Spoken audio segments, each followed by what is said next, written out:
téléspectateurs, téléspectatrices de Canal Congo Télévision, auditeurs, auditrices à 96.8 MHz Radio Liberté Kinshasa, Tokutani na deuxième partie, Nengeto annonce Kimino, Tokolobela CG, Oyo Etali, Makambo ya retraite, to ba conclusion. Il y a retraite au cash to IDPS c'est là qui kosala na centre Nganda bango basengi mingi était réforme il y a institution notamment cour constitutionnelle CENI bango pe balobi bakozala vigilante bazali ko ba mécanisme nini bakoki ko vanda na partenaire na bango ezali Front commun pour les Congo, plateforme politique dirigée par Joseph Kabila Kabange, mais aussi là qui kolanga na nzela ya différents journaux puis interview était na Jeune d'Afrique de lui était Mokonzi Mboka Félix Tshisekedi Tshilombo et asila qui ko déclaré voilà na Jeune d'Afrique asila qui ko déclaré était coalition FCC cash et qui corrompre jamais. Donc, nous sommes basés na posa que non coalition FCC cash ici là et aussi la T et puis coalition entre UDPS et UNC et Katanate.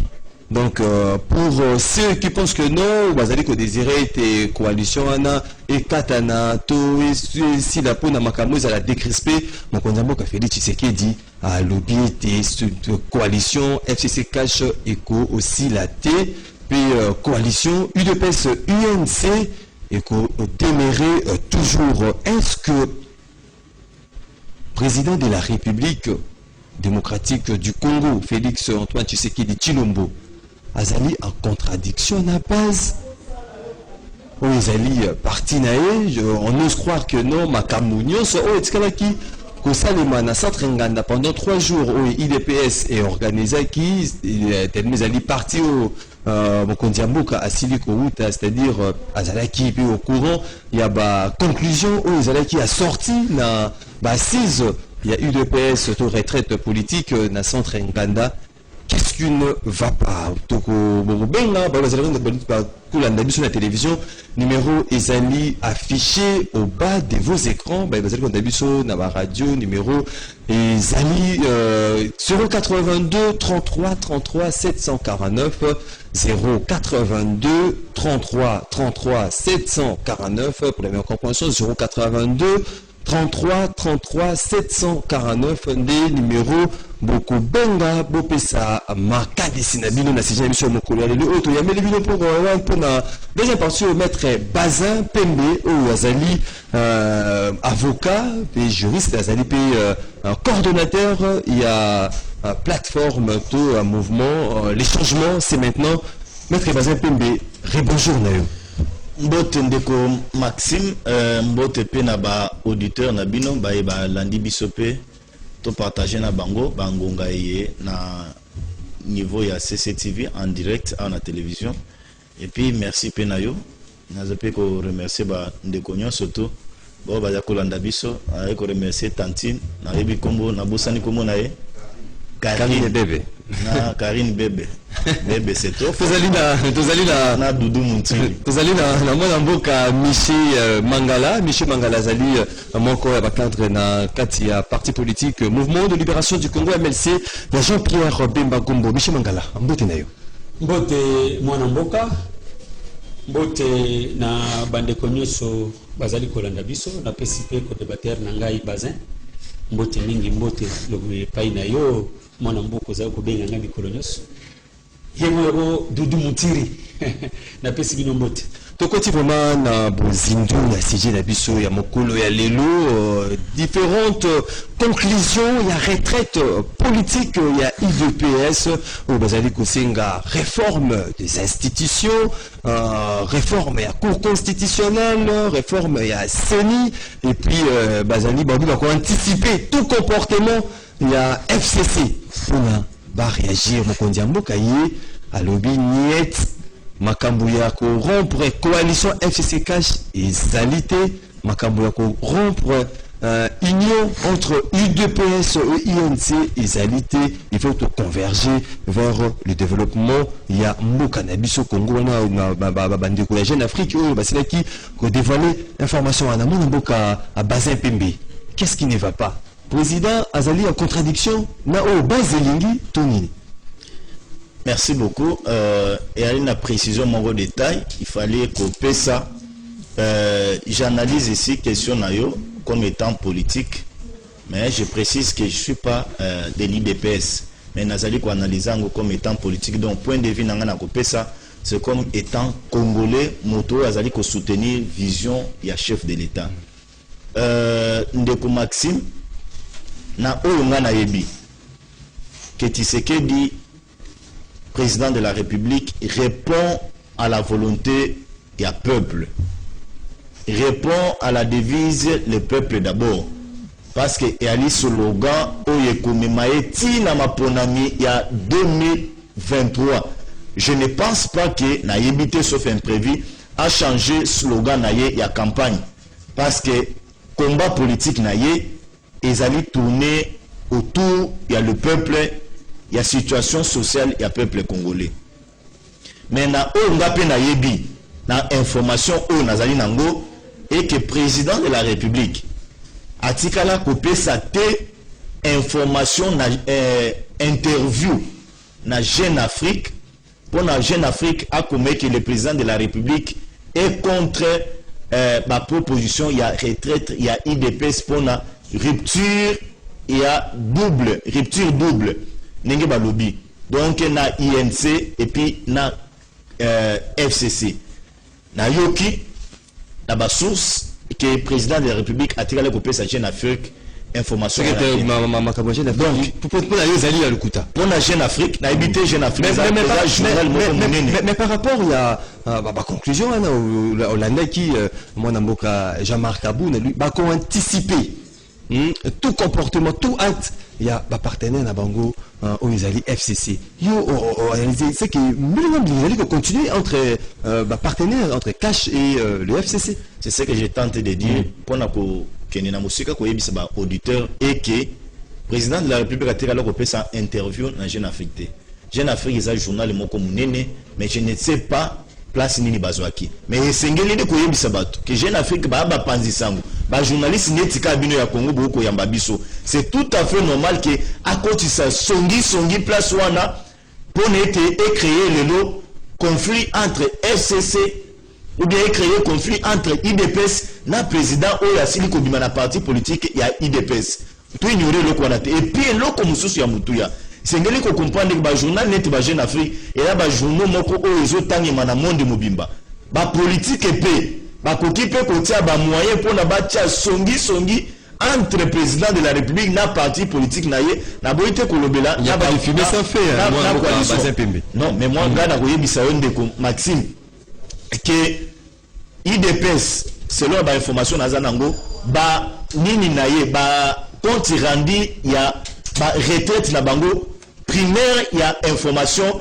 ezalaki réservé et pas ya président de la République démocratique du Congo son excellence Félix Antoine Tshilombo Tshisekedi. Donc première information ezalaki mais ngana évité président patron de presse le président tikala kozwangote Jeune Afrique siko azui yango nini est-ce que c'est transformé à comme nzambe pona kokota na motema ya bato ya nini ya président de la République ou bien bato de presse babimisi na nkuku ba résolution wana batindi yango na Jeune Afrique ba bazalaki contenté. C'est là où il faut se poser la question. Mais Augustin Kabouya lobby na yoka pe Augustin Kabouya lobby batikalo pesa ngote a qualifié pour Jeune Afrique lobby, c'est de la honte ce que ils ont fait. Mais pour na ko répondre na mutuna de konangai coalition FCC na Cash et coalition ya INC na IDPS ba comme balier ce que ils allaient ko répondre na logique ya peuple été, je ne vois pas l'importance comment ça peut aller de l'avant.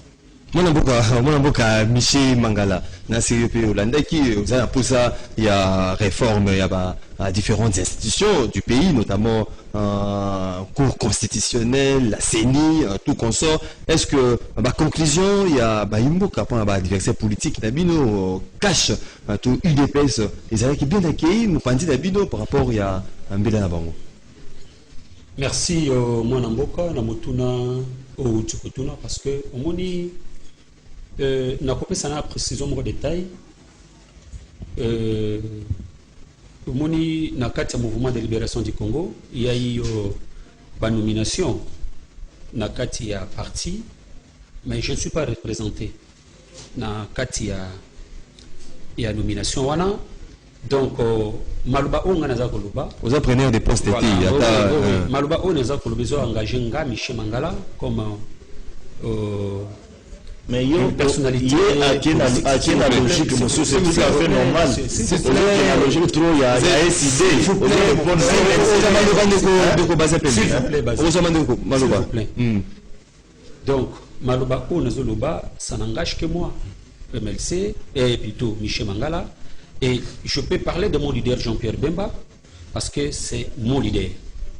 On a boyi, baya kotuna la qualité ni yozolobela. Donc, nous sommes politiques. Ndeko Maxime, omoni makambo oyo esi tolobela yango, pe toza ko continuer koloba yango. Toloba yango na kati ya itando ike awa que Félix Tshisekedi azalaki na deux possibilités après la élection. Première possibilité, ezalaki soit à se soumettre totalement à la dictature de M. Kabila pour que Azar la Kimia qui dit que ça a 5 ans et n'a limité que ça a 5 ans maintenant. Soit à ça la volonté ya peuple, volonté ya base au bas ko sengaye pour que le peuple d'abord ait bakoko kisama. Ce qui a sali volonté à M. Kabila, le peuple d'abord est doté à Kokokisamate. Et Kokokisamate, pourquoi? 1. M. Kabila n'a système naïe. Est-ce que la conclusion en de Komiché oui,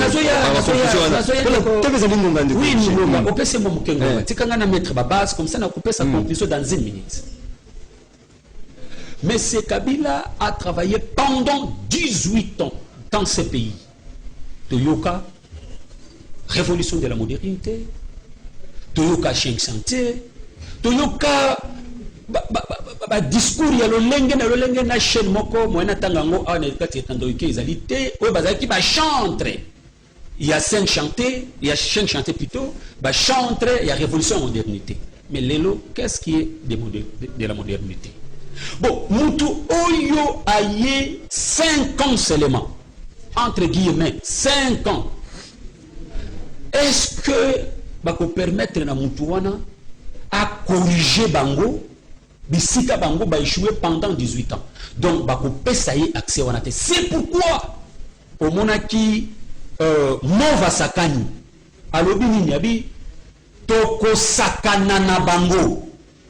Toko sakana na bango. C'est-à-dire quoi? C'est-à-dire quoi? C'est-à-dire que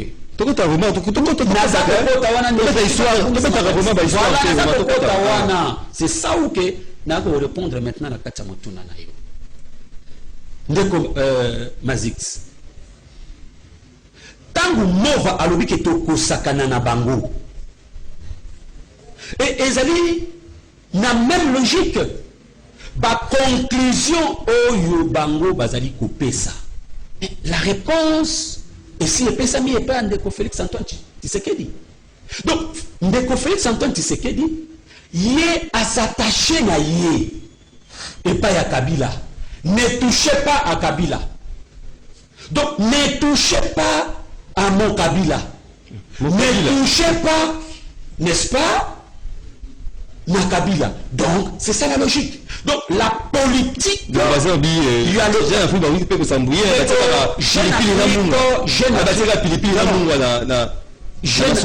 Afrique n'a pas eu de bazin. S'il y a des journaux qui sont crédibles dans le monde, vous allez Jeune Afrique. Et Jeune Afrique, Kabouya n'a pas nié ça, mais Kabouya a regretté. Lui-même vient de dire ça. Kabouya a regretté. Pourquoi Jeune Afrique a balancé Makambouana? Donc, c'est pour dire quoi? Peuple Nabiso, Abosanake, politique, on a le peuple d'abord, ça va se réaliser. Parce que, bateau oyo basali 5, bateau oyo basali 18 ans, bakoki kopé ça la réponse na ba question il y a population té. Ne croyez pas que na 5 ans ndeko Félix Antoine Tshisekedi Tshilombo akoya kopé ça la réponse na kata ba question yango za komona ndeko Félix Antoine Tshisekedi il est en train de pleurer par-ci par-là. Oh bazali pour empêcher ngana sala malamu on a dissoudre malgré quand même on peut dire la conditionnelle mais le message a passé, n'est-ce pas? Donc ndeko Mazix likambo oyo il y a ba résolution il y a IDPS ezali na ngondoto merci Félix Tshisekedi akorealizaka yango te ndeko Bazin Pembe soki information wana et s'avérer vrai au moment où était mokonzi ya mboka Félix Tshisekedi oyo parti na ye IDPS groupe na ye to plateforme na ye cash o bango basalaki bapropulsaki ti na ebonga na ye oyo azali ya bokonzi soki lelo ye akomi koboya makambo oyo c'est oyo to badésir baproposition baenvie il y a base naïe, tout parti politique naïe, contradiction wana. Vous connaissez ma camote ndeko. Base tourner les deux. Nasila koye bisao na première partie de l'émission Nabiso et que jamais 3 fois président de la République a koyi ko s'éloigner na volonté à peuple. Na lingina rappeler na ndeko wa que à part le fait ya koyamba biso tozo traiter sujet mais toza ba politique.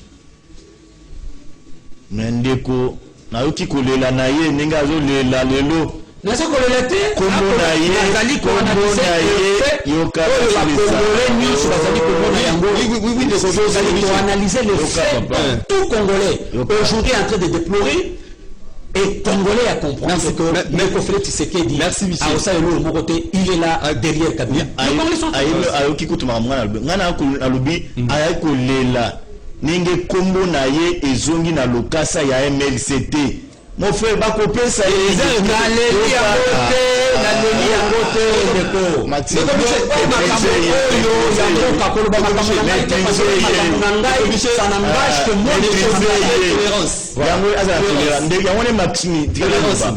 inconstance na ye yango nezo sala ekomona eza na lokasa ya MLCT o comprendre que azangi alobela la makambo ya SID kolekana ya MLCT oyo ezali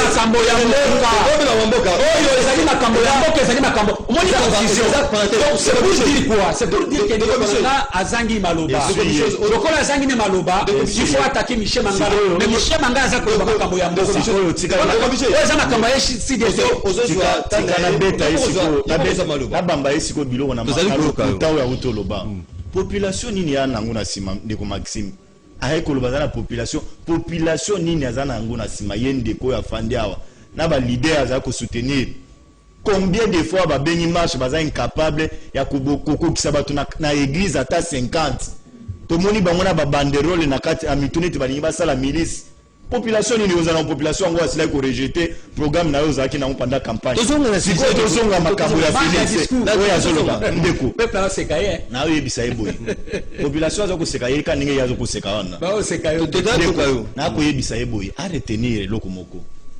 que Félix azali wana na volonté à Joseph Kabila te akoloba ndambo atandambo te na moni ko to ba pano na ville ya Kinshasa. Félix n'est pas là pour la volonté de Joseph Kabila. Félix est là au pouvoir par la volonté de celles des Congolais qui l'ont amené là où il est. Ngayi, je suis allé voter changement, j'ai voté changement na kati ya moto mboka na biso. Na yebisa ndeko. Tango za koloba makambo tuni question pesa biso ba résolution wana esali bino nini. Mais ngana ko répéter lisusu que ba résolution oyo Jeune Afrique a commis ndeko Maxime et utika na volonté à Jeune Afrique. Je le dis ici que c'est un journaliste. Et à un journaliste va traiter pour créer base wana bakoki ko instrumentaliser bango pour na comment ba loka fisire za la entre président na base na ya IDPS. Le président de la République n'a jamais dit ça. Moi j'ai reçu l'information et Odyssey Kabouya lobby la matinée politique, il a encore confirmé la militaire. Ce qui est solo, moi contradiction, j'ai risqué et rejeté ma action à mon cousin. Base et qu'il a retraite la bango à 3 jours. La résolution la bango il faut évaluer accord nabiso entre FCC. La bande quoi FCC. C'est qu'il faut évaluer accord nabiso entre batoya INC. Et c'est qu'il faut évaluer marche une année à président de la République na pouvoir. On va dire qu'ils ont des cocos. Bah constater que non, bah sont des moutons, ils appellent parmi bah cocoso, bah to bazo financer. IDP c'est ça sur terrain, bazo tambola. Ngana za moto IDP c'est mais na moni bazo tambola, bazo inspecter, bah sorti des moutons nyos surtout ba yeba. Pas solo na ba ingénieur wana, qu'est-ce qu'il y a? Ba pesa rabino biloko akolia. Est-ce que ba pesa rabino ration na bino? Est-ce que Michel les a évoluer? C'est ça un bon parti qui est au pouvoir. À part l'action au chef de l'État, bango pe bazo quitter sur le terrain, mais il y a mabé ningi bango ba komona.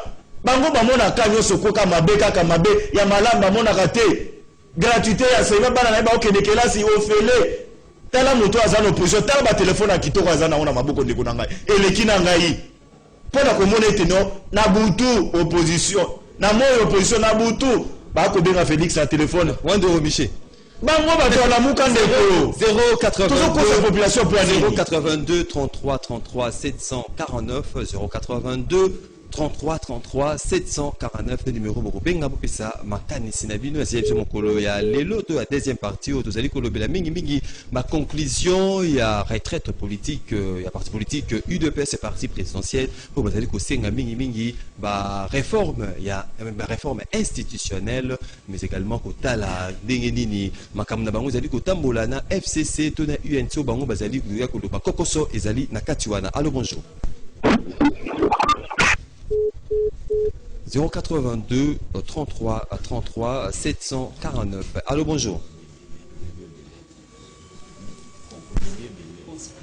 Allô, bonjour.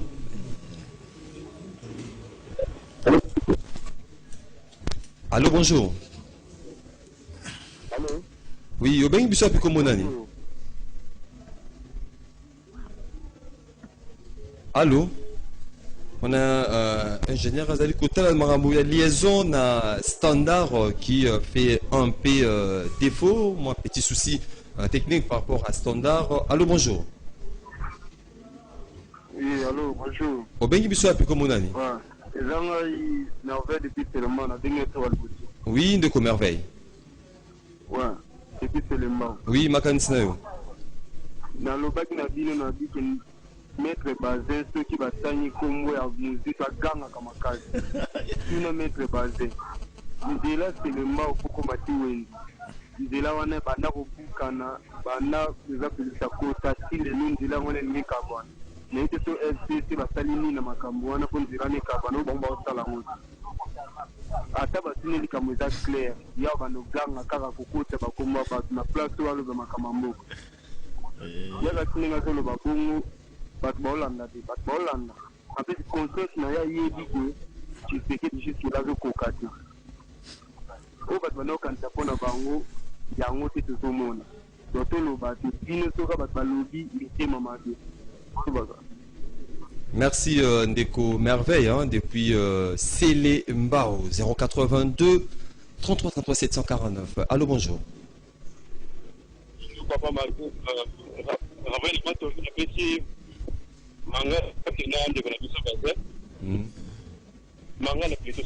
oui, Michel Mangala. Ndeko Raphaël, Naoki Mongongo.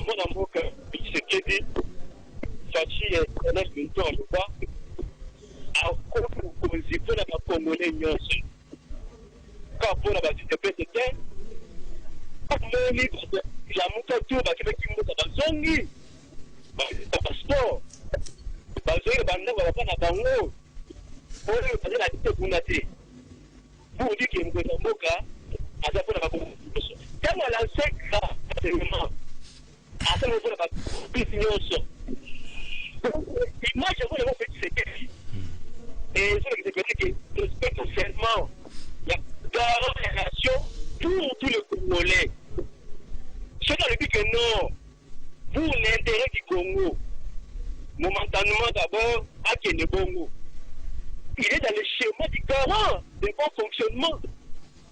président congolais nyonso ya lamuka se cache c'est civil c'est normal mais la biso base maintenant il dit déjà que asa c'est déjà biso que non a comment déjà présent tous les congolais il y a qui vont pas kati bazonga ba muso bazonga ba bazonga dès que ba bazonga pour la est baimai mais quand même moi na mboka c'est le comment que pexina kutu que c'est même pas si comme on la wana so président de Kangayo mais pour lui il est là pour tous les congolais il y a un moment la sécurité de l'enseignement école à Tongi nous avons 7 000 personnes oh le Moïse Platika pendant 2008 et que Moïse a il y avait 7 000 personnes pendant que je salaire Moïse a bossé là bango quand on a fait sa maison mais moi le mot carrière à bon c'est ni quand on a mandé ko yemoko à zone ici paiement il y a 7 000 personnes, il pas par couteau, non?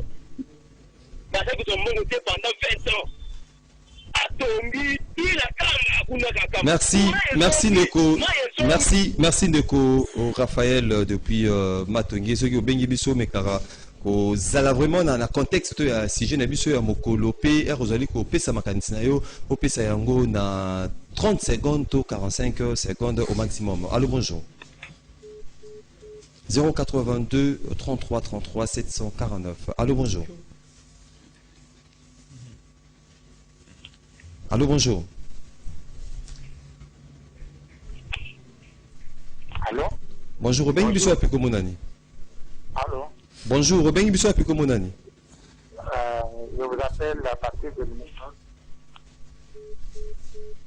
Ndeko Asili ko Kende, tozali ko beta masolo makambo etali par conclusion, il y a retraite politique, il y a UDPS. Allô, bonjour. C'est monsieur Jean-Pierre Nagibé. Allô, bonjour. Nagibé, papa, c'est un débat. Obengi Biso Apiko Monani. C'est Jean-Pierre Nagibé. Oui, Ndeko Jean-Pierre, makanisi na yo.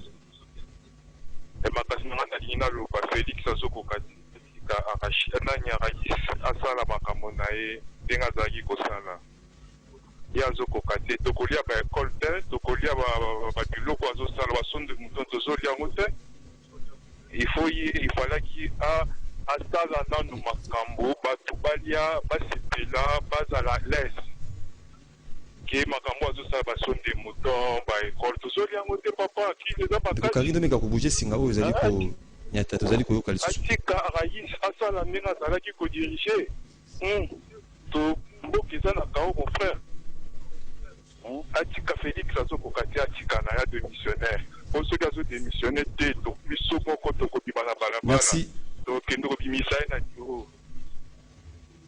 Merci. Problème on a ninga na loba yango wana. Merci beaucoup Ndeko depuis GB. 082 33 33 749. Allô, bonjour. Bonjour. Obengi Biso Apiko Monani. Comment on a Jean Bruno? Oui, Ndeko Jean Bruno, makanisi na yo. Ce qui est impossible, Bakabonana, SPC, Tona, INC. Au Bango de Basala Yasala. Donc, ce qui va commis en une vraie histoire. C'est tout. Merci Ndeko depuis qui sait ce hobby, c'est une vraie histoire et non des faussetés. 082 33 33 749. Allô, bonjour. Allô, papa. Obengi Biso Apiko Monani. Allô? Oui, Obengi Biso Apiko Monani Ndeko. Allô? Tozali koyoka Obengi Biso Apiko Monani. Allô?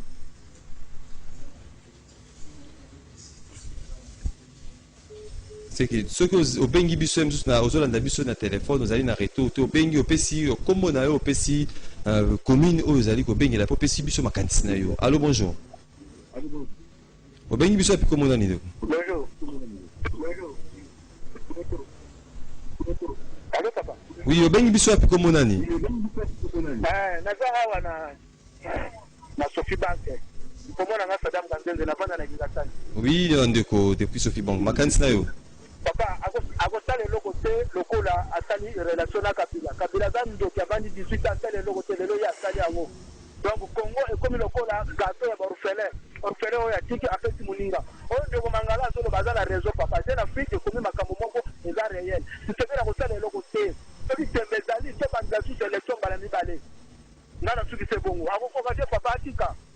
Merci Ndeko Wazali depuis Gombe. Tout ce qu'on a Ndeko na Michel Mangala. Namoni Baimboka Olandi Baimboka ni bazali ko ba. Tous bazali vraiment na besoin rupture wana et ça la main katama rigement entre FCC Nakaj Félix Bakabona vraiment na Joseph Kabila. Ya solo esengi koyoka volonté ya peuple. Na koyipsa Ndeko nanga bazin. Po Ndeko bazin na banzi ke azangi maloba azangi argument ya koloba ke biso tozali kosolana Chilombo tala ba téléphone ya solo Ndeko bazin zonga na camp ya peuple soko zali na camp ya peuple wana nde ya ko prendre yo en charge biso tozali bato te tolukaka ba 15 millions tozali bato te tolukaka ba 20 millions tozali bato ya molili te mais toye bato ya solo oto ko bundela mboka mofuti na biso ezali peuple soki ozongeli camp ya peuple akofuta yo Ndeko pour que na yebisa Ndeko ba congolais po ba kolanda biso omoni likambo oyo ya crise oyo Ndeko Félix Antoine Tshilombo alobi esengeli que ba dissoudre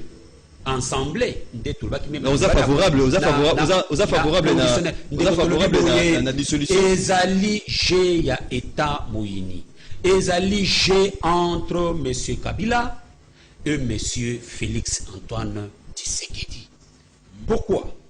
Je veux que le peuple congolais me suive et comprenne ce que je vais dire tout à l'heure. Ndeko Janine Mabunda mama na biso oyo ba maele pe mwasi kitoko pe akosala musala oyo Ndeko Tshisekedi même reconnaître ki yango na Assemblée nationale.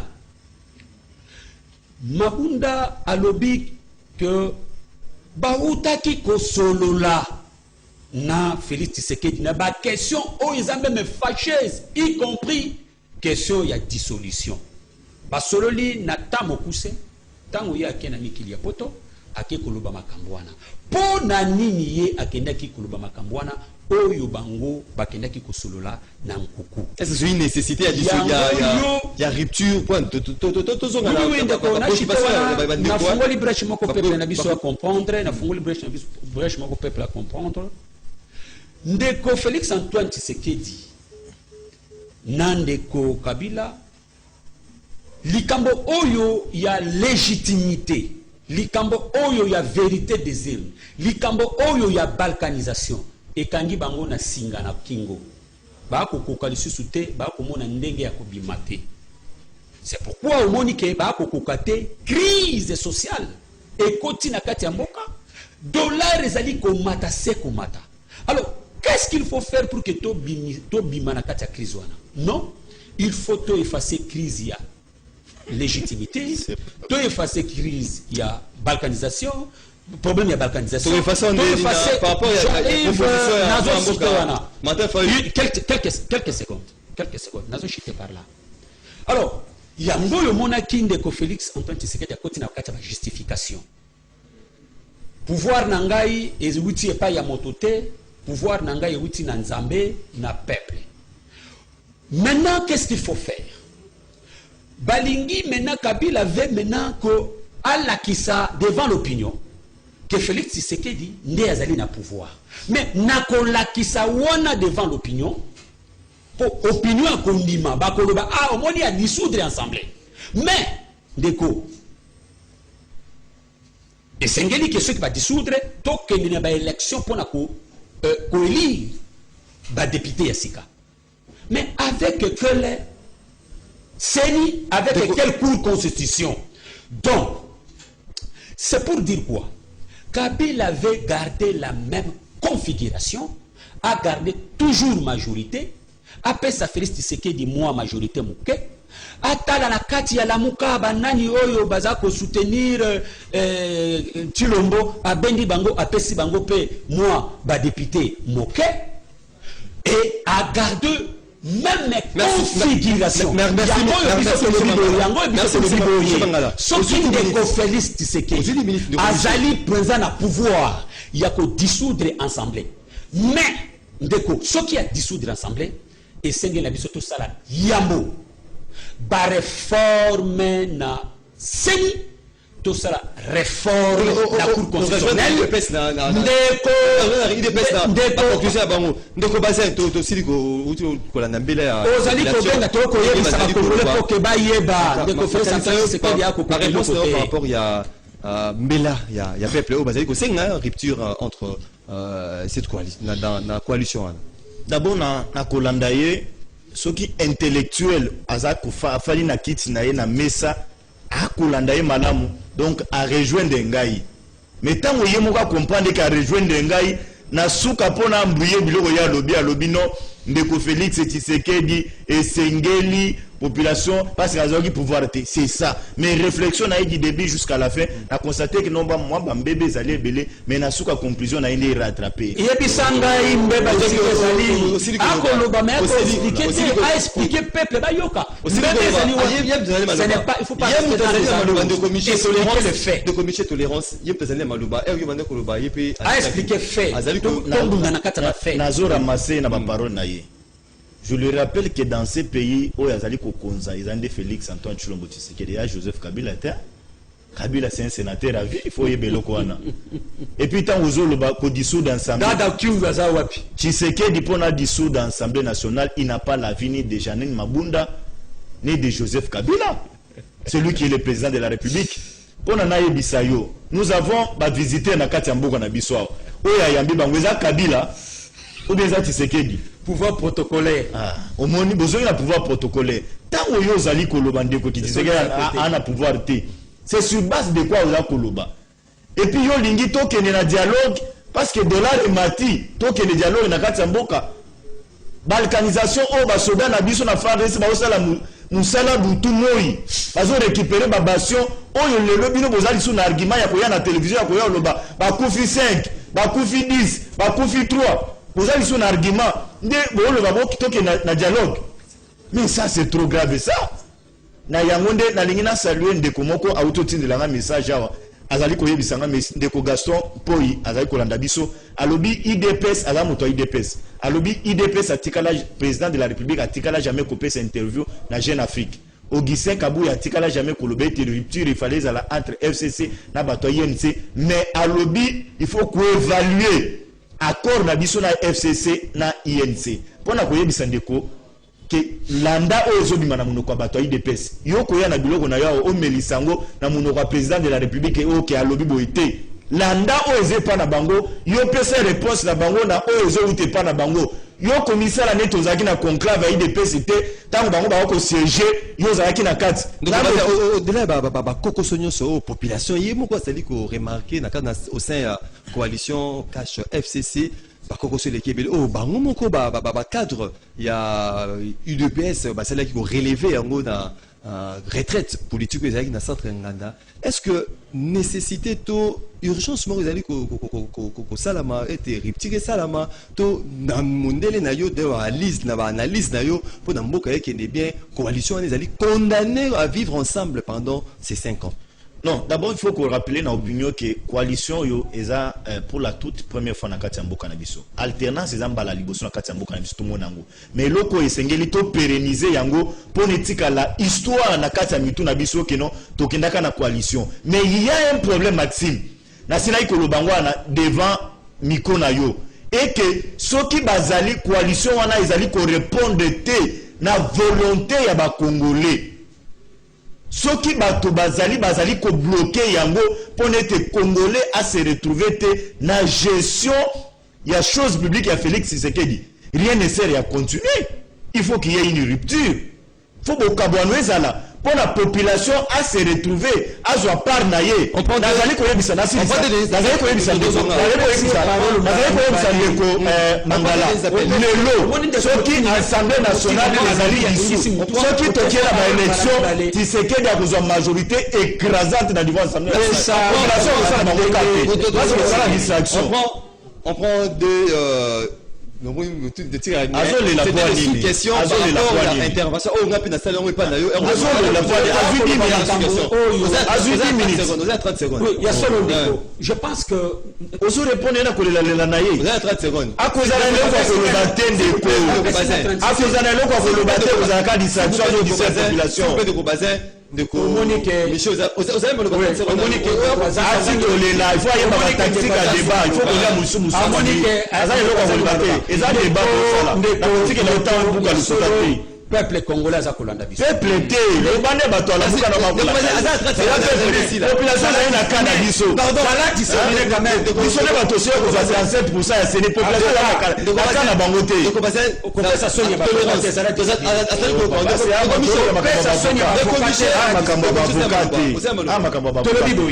to le biboye. Ndeko Bazin azali na ba erreur ebele na kati ya ba analyse na ye. Ako sala analyse moko objective te. Na lobi deux faits. Première des faits. Ezali que tendance, intelligence oyo Kabila na Chilombo bazali na yango pour distraire notre peuple afin de conserver plutôt les pouvoirs. Oui, de conserver les pouvoirs. Oui, nous sommes en train de dénoncer ça. Et maintenant, nous disons auprès de notre peuple que ce qui réellement Ndeko Félix Azali sincère avec lui-même, Tolingi Komona Ye, Kosala ba Tosala ba vraie réforme. Yanine Malembe Ndeko. Oui, Ndeko a comprendre ma camote, ils sont dans les sentiments. On prend deux. Yango Tolobi Moye. Soki Ndeko Félix Antoine Tshisekedi a dissoudre l'Assemblée nationale, Tokoki kokende na élection législative te, Soki ensemble seni les a réformés, Soki cour constitutionnelle les a réformés. Yasuka ezali boye. Ça c'est une contradiction. Élection et Salema Kikaka na législative. Salema Kikaka na présidentielle.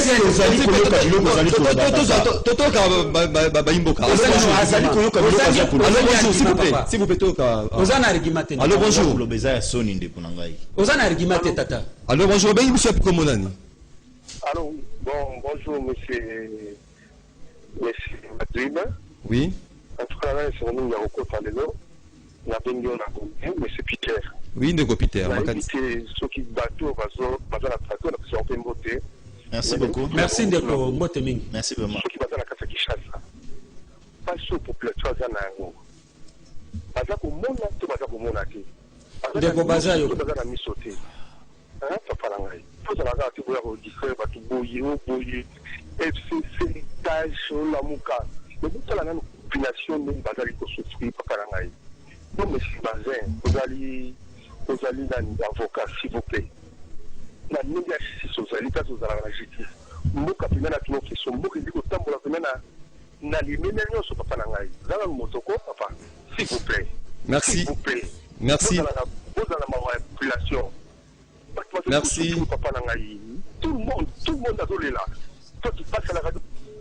Merci Ndeko Peter depuis la commune de Gombe, le dernier intervenant. Donc il n'y a pas encore la possibilité de prendre Ndunga ici Malobana. Il y a Souka Ndeko Miché et Ndeko Bazin, tout ce qui s'y Oui, na plesi peuple congolais Mbote Mingi encore une fois, pe naza koloba boye. Na lancé campagne moko et pas ya peuple na biso de devenir le dictateur.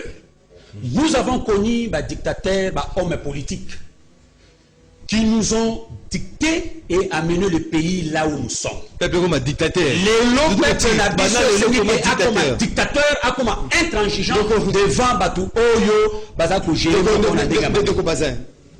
Merci beaucoup na invitation Nayo Maxime, merci na co-débatteur Nangai, merci na bandeko o babengi, mais je retiens une chose que souffrance ezali na kati ya mboka bien sûr, situation sociale na biso eza malamu te, mais volonté ya mokonzi mboka ezali pona ko transformer République démocratique du Congo.